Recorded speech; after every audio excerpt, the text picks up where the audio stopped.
sessiz şairlerin çaresiz dizelerinde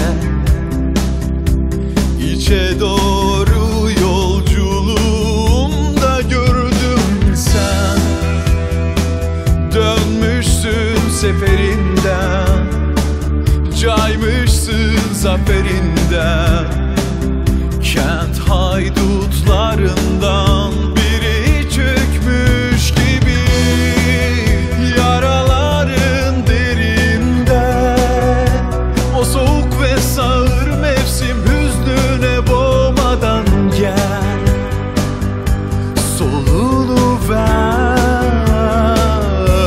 Sağım yara ilk hırslardan bu yana, ne zehirler yutkundum da döndüm senden geri kalan.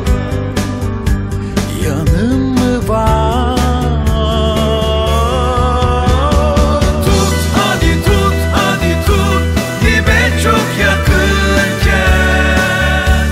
ellerimden, yüreğimden erken. Tut hadi tut hadi tut, dibe çok yakınken ellerimden, yüreğimden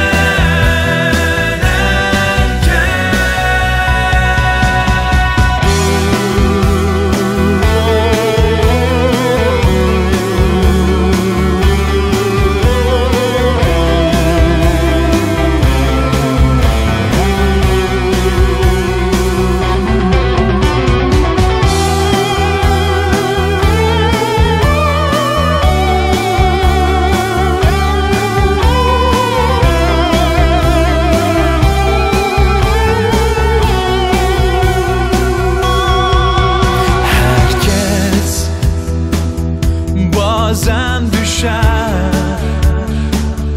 gözlerinden.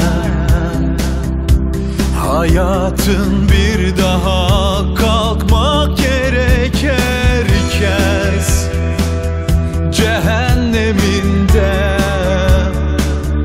biraz pişer, demlenir zaman yine.